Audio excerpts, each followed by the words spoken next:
Pertanyaan berikutnya adalah apa yang dimaksud dengan indikator? Ya.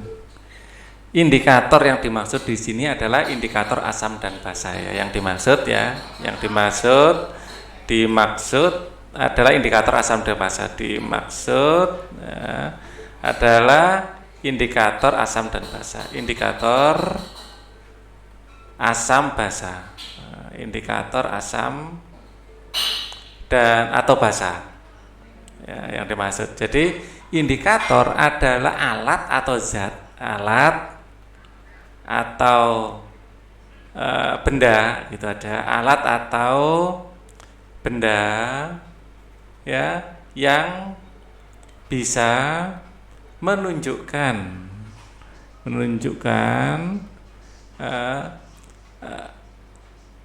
asam atau basa ya. Alat atau benda yang bisa menunjukkan suatu zat termasuk asam atau basa ya, termasuk asam atau basa. Ada berbagai macam. Kalau alat ya, alat itu ya, itu ada pH meter ya, dan ini bisa dalam bentuk digital ya, enak, langsung dimasukkan langsung keluar angkanya, pH meter. Terus ada juga yang benda padat ya, benda padat, bisa kertas lakmus ya, kertas lakmus ini yang paling sering kita pakai.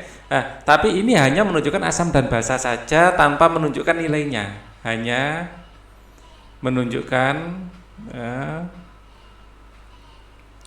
asam atau basa ya, tanpa mengetahui detail nilainya, tanpa ya disertai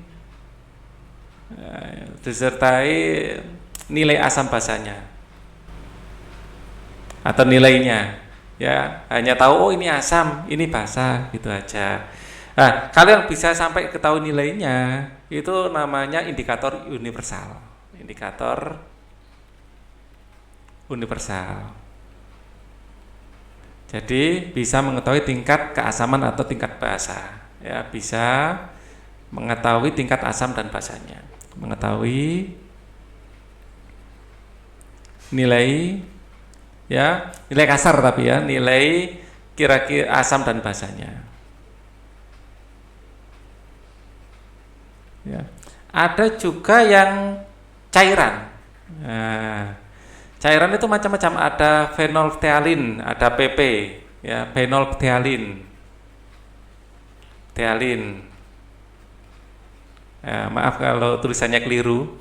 Terus ada lagi yang lain saya lupa, coba tak browsing sebentar ya. Jadi ada berbagai macam, ini memang ada berbagai macam indikator ya, indikator asam basa. Nanti yang alami di sini ada trayeknya ya, sebentar. Oh ini yang oke, di sini ada macam-macam, tak copy pastekan ya, copy tak pastekan di sini biar komplit. Indikator asam basa ini contohnya ya. Ada asam pikrat ya. Ya ini namanya trayeknya. Kalau tak berwarna itu 0,1, kalau berwarna itu kuning. Ini diperbesar aja ya. Diperbesar biar enak. Ini namanya trayek asam. Ada BB, bromtimol biru atau biru timol. Ini dari merah kuning. Jadi ini namanya trayeknya. Jadi kita nanti nyoba itu bukan dengan hanya satu cairan, beberapa cairan. Misalnya dicoba di cairan ungu metil, ternyata kok warnanya ungu. Terus dicoba lagi Siapa tahu bukan 4,8, siapa tahu lebih asam lagi, dicoba dengan kuning metil. Loh, ternyata warnanya merah. Wah, dicoba lagi dengan biru timol. Loh, warnanya merah. Gitu ya. Jangan-jangan ini sangat asam, dicoba dengan asam pikrat. Wah, warnanya ternyata tak berwarna. Oh, berarti ini sangat asam ini. Jadi tingkat keasamannya bisa 0,1. Nah, seperti itu. Jadi kita dalam percobaan kalau ingin tahu benar-benar nilai pH-nya berapa, nyobanya bukan sekali, beberapa kali. Ya, pertama dicoba yang mana dulu, misalnya lakmus biasanya. Oh, kok biru? Oh, biru berarti dia di atas 8. Kita nyari cairan yang antara 8 sampai 9 atau 9 sampai berapa gitu. Jadi jangan kalau sudah ini 8 dicoba pakai asam pikrat, enggak ada fungsinya. Ya, jelas tiap bahasa enggak mungkin ada manfaatnya.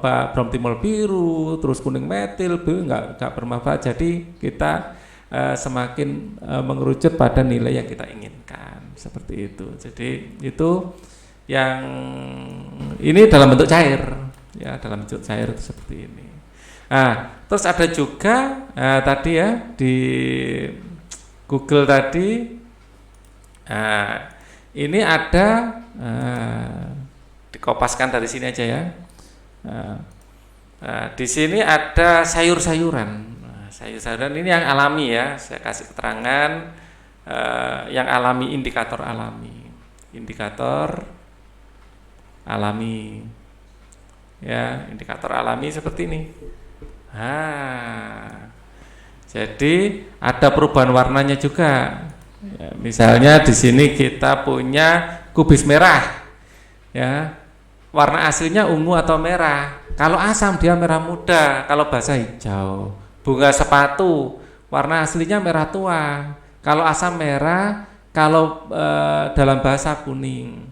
Bunga mawar, aslinya merah muda. Kalau asam dia tetap merah muda, kalau basah hijau. Bayam merah, aslinya merah, menjadi merah muda kalau asam dan menjadi kuning kalau basah. Kunyit ya, kuning dan merah kecoklatan ini ya, bukan merah yang merah gitu, agak coklat ya, merah agak coklat.